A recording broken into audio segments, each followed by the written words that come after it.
asalaamaaleykum wa rahmatullahi taala wa barakaatu. sëñ Mouhamed Habib Ndaw ñu ngi lay ziar sama toogaay bi président moo ma yóbbu ñu ngi lay nuyu ñu ngi ziar njaboot bi yëpp ñu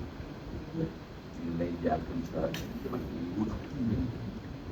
yal na ko yàlla aare ak na ko yëram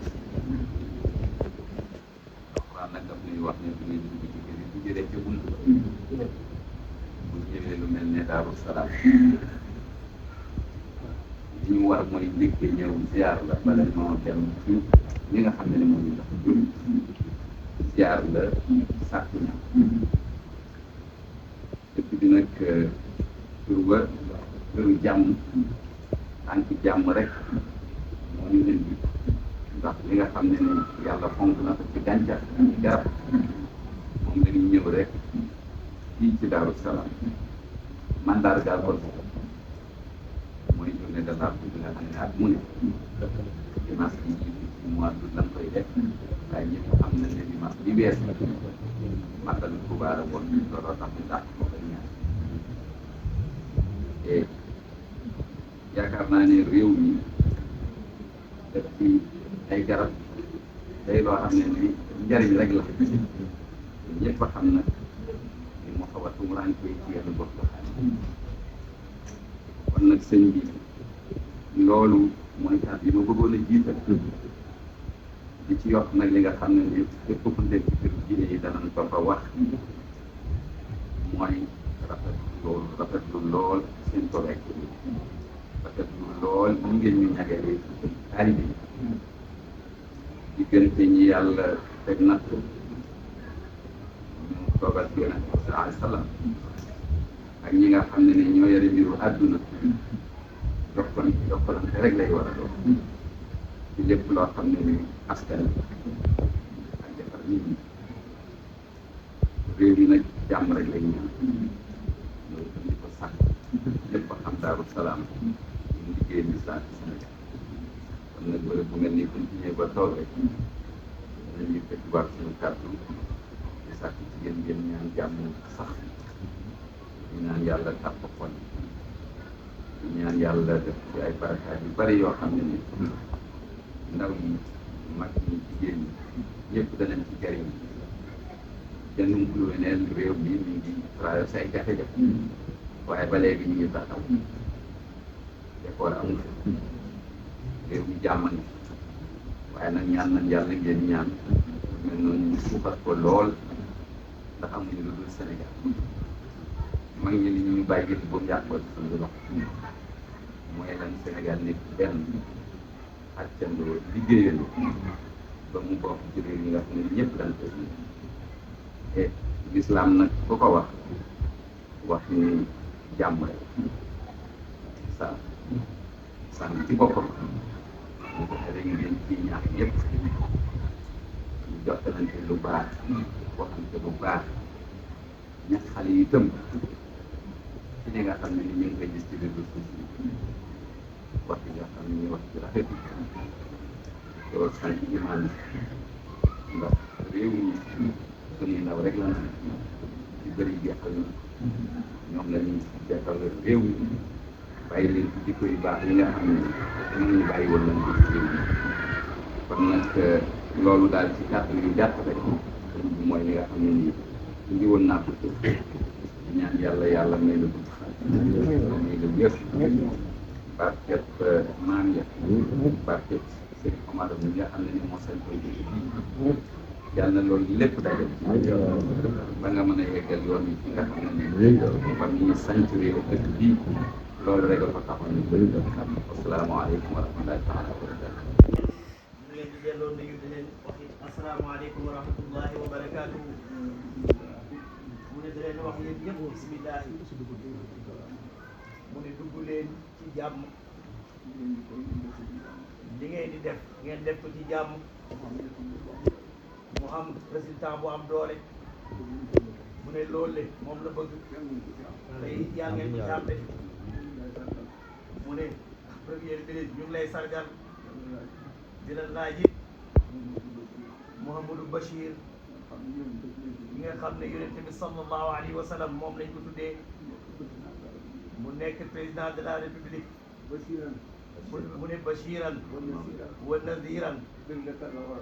mu ne kooku béglekat la war a doon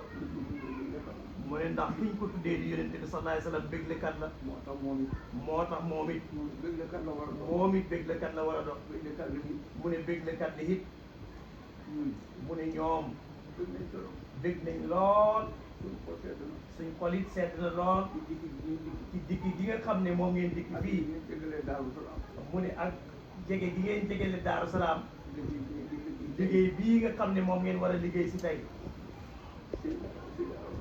mu ne Cheikh Sidi El Hadji Omar Ndaw radiyallahu anhu moo sañ ci dëkk bii di Daaru Salaam am na dëkk bu mu njëkk sañ ci ñu koy wax Madina Ndawen mi ngi nekk ci département Ndofane waaw mooy département Kaolack mu jógee fa bi mu amee ci dëkk ba fukki at la ñëw sañ ci fii mu ne biñ sañcee dëkk bi fii mbaam xàll yi bukki yi tene yi mu ne bépp rabu njàng boobu mu ngi ci àll bi mu gor ko toj ko nekk ca soto ga fële mu ne bi ngeen di dem da ngeen jaar ci côté boobu mu ne am na benn soto boo xam mu ne ca soto googu la daloon mbaar yi nga xam ne moom lañ fi defoon buñ tëddee di nelaw bukki yi di riisu mbaar mi te nii da sax lépp loo xam ne rabu ñàng la boobu mu jàll bii waaye yëpp yàlla def na dara neewatul ci xooteem hóolu yàlla hóolu rasulullah sallallahu alayhi wasallam dimbale julli ji taxoon mu sañ ci fii di Daaru Salaam da leen yar tarbiyatan hasanatan yar bu rafet ci diina ci lislaam dëkk bi def màgg ba toll nii de ka demee ni yow wa ka demee ni président de la république wala ab ministère wala président assemblée mu ne ñëw fii ñëw nañ fi ay yoon sukk ci ronam mu ne su ne leen pëf la mu wax yàlla dana ko def mu ne am na taalibeem boo xam ne ñëw na fi de fekk mi ngi jàng alquran mu ngi ci allahumma malikal mulki mu jël loxoom teg ko ci baat bi gestu koogale ne ko yow loo bëgg mu ne ko dama bëgg a falu mu ne ko demal da nga falu mu ne kooku dafa faloo falu ba bi muy dem Barsax mu ne su ko tuddee ku ñuy wax Sidi Dia Cissé Dia waaw mu ne Cissé Dia lañ ko daan wax mu ne docteur la woon mu nekk si Kaolack mu ne da ko faj mu ne tax mu miin ko boo amee soxla ba mu xamee soxla nekk ab politicien muy ànd ak ñoom boobu la xelam daj mu ne xaaral ma dem ci sama waaji mu fekk ko mi ngay jàng alquran ba ci allahumma malikal mulki mu gestu ko ne ko loo bëgg Cissé mu ne ko damaa bëgg a falu de mu ne ko da nga falu de mu nekk fa ay weer ñu woo ko Dakar ba mu demee ñu jox ko ministère du commerce mu ne xanaa teel na mu ne ñaan ngaa ngay nangu mu ne dina ci leneen xew ci réew mi ñu jox ko ministère de l'intérieur ministère des forces armées leneen xew ñu jox ko ministère de l'intérieur leneen xew ñu jox ko ministère délégué à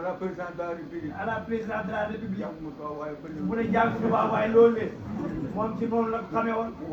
mu wax ko mu ne ñu def ko mu ne Senghor téye ko ba Lamine Gueye wàcc ñu jox ko président assemblée bi moo ko xamee boobu mujj gi mënatul koy xamee xaw mu ñu def ñu def ko honorable mu ne fa la nekk ba bakkanam jeex mu ne kooku fii la jaar mu ne moom mu tudd ko moom rek waaye ñi mu mën a tudd fii te ñëw fi bëri na mu ne am na président boo xam ne fële préfet toog fa la toogoon mu ne fii da sàkku ñaan mu ne kóole mu nga dem ba ca kaw am na fi ñaari mandat mu ne Abdoulaye Wade dikk na fi de ay yoon moom it dem na ci def na fi ñaari mandat doo ko dem ku fi ñëw mu ne koo xam ne ñëw na fii ci dëkk bi te am pas-pas am hóolute daneen la ñaanal te liñ lay ñaanal yàlla dana ko nangu mu ne loolu ñoom ragaluñ ko de mu ne ragaluñ ko dikki file da ñaan lu ci yàlla ñoom yàlla sagal na leen yàlla dimbale nañu dimbale way juram mu ne yàlla nga xam ne moom la ko daan borom bi de dimbale kooku dem na barsax waaye foofu yóbbu ko foo ko fi ba koo xam ne dikk na ci dëkk bi ngir yàlla da nga jëriñ dëkk da nga jëriñ koo xam ne am nga pas-pas sa xol bi wóolu da nga jëriñ mu ne moom du jaay boppam mu ne si ngeen dikkuti seen morom ñi ngay ñëw fi moom du jaay boppam de dëgg lay wax de mu ne dikk gi gouverneur premier ministre mu ne nga yëg ne kontaan nañ ci dikk bi de mu ne gëj na ñuy xam gan gu mel ni yéen xam nañ ko tey kon nga xam ne xam nañ mbégte njaboot gi yëpp ñu ngi nii toog ñëpp bég nañ ñëpp kontaan nañ mu ne lii nga xam ne moom ngeen def ci dëkk bi de moo tax ñu ngi leen di gërëm da leen sant dana wax it bisimilaay liggéeyal li ngay liggéey bu liggéey bi àggee ngeen dellu ci jàmm ngeen àgg ci jàmm nga nettali président niñ mel ak niñ toogee ak ñoo di ñan mu ne li mu wax dégg nga ko bu baax niñ toogee ak niñ mel ak ñoo di ñan niñ mel ak niñ toogee mu ne bëgg nañ nga wax ko président ne ko njabootu seet si de laa jëmoon ndaw gi mbooloo mu bëree ne ci seen gannaaw dañuy fees fi le del ci àll bi mawlidu rasulullahi sallallahu alayhi wasallam dina ñëw ñëpp ay teew ci dëkk bi fees del mu ne doo xaj sax ci dëkk bi yéen ñi fi ne ci ay autorité xam nañ ko kon moom it mu wax ko ci làmmiñam nga dégg ko mu ne mbooloo moom mu ne dafa haaju saytu mbooloo moom le mu ne dafa haaju état bokk ci dimbale leen mu ne mbooloo moom fa haaju état xaar leen ndax xam ne ni mbooloo moom li yéen seen mbooloo la te ñoo dajee fii ci bëgg muy Daaru Salaam mu ne loolu mu ngi la koy dénk nga taxaw ci loo man ci ndimbal ci lu mën a dox lu mu mën a do rek nga indi ko fi ñu xam ne lii ci yéen la jógee ñu dimbali kooku ci gàmmu gi di ñëw mu ne su leen nit ñi bawoon kenn dimbaliwu de Rasulullah sallallahu alayhi wa sallam ñoom dana leen dimbali ma président bi nga xam ne moom lañ tuddee Mouhamed Bachir mu ne kooku la ñuy màggal ñoo bokk gàmmu gi de mu ne jullit la te yonent bi sallallahu alayhi wa sallam lañ ko tuddee yow mii ñu tuddee la al amin mu ne al amin mu ne kon na ngeen ci jàpp ci ndaw ñi jàpp ci taalibi yoo xam ne ñi ngi ànd ak yéen da liggéey ak yéen te jàppuñ ci dara ay personnalité lañ xam nañ leen ci réew mi bëgg nañ leen wóoru nañ leen mu ne loolu leen ak taalibi yooyu bokk ci ñeen ñu mu leen ñaan ngeen doole ko ci seen mbooloo mi seen mbooloo mi ndax mu gën a dëgër ngeen mën a kurfe ñaan yéen ba li ngeen bëgg ngeen xam ko mu ne suñ ko boolee ak li ñuy ñaan yàlla fa koy nangu mu ne yaa ngi dégg li mu wax bu baax nuyu ñu président ne ko ñu ngi koy sargal ñu ngi koy gërëm ñu ngi koy sant ñi ngi yaakaar yi ay dimbalam dëkk bi de bëri na luñ bëgg bëri na lu mu bind pour jox la ko nga joxal ko président mu seet ko mu xam ci lim bind lépp mu dimbale ñu ci yàlla mu ne lii de moom teg na ko ci sa loxo yow nag matalal ko rek te boole ko wax nag bu ko jox rek noppi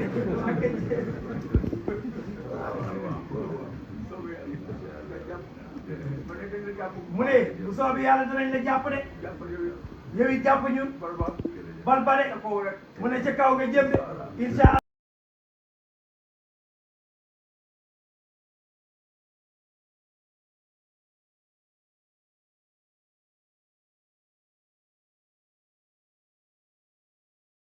من الشيطان الرجيم بسم الله الرحمن الرحيم الحمد لله رب العالمين الرحمن الرحيم مالك يوم الدين إياك نعبد وإياك نستعين اهدنا الصراط المستقيم صراط الذين أنعمت عليهم غير المغضوب عليهم ولا الضالين بسم الله من الله لا إله إلا هو الحي القيوم لا تأخذه سنة ولا نوم له ما في السماوات وما في الأرض من ذا الذي يشفع عنده إلا بإذنه يعلم ما بين أيديهم وما خلفهم ولا يحيطون بشيء من علمه إلا بما شاء وسع كرسيه السماوات والأرض ولا يؤوده حفظهما وهو العلي العظيم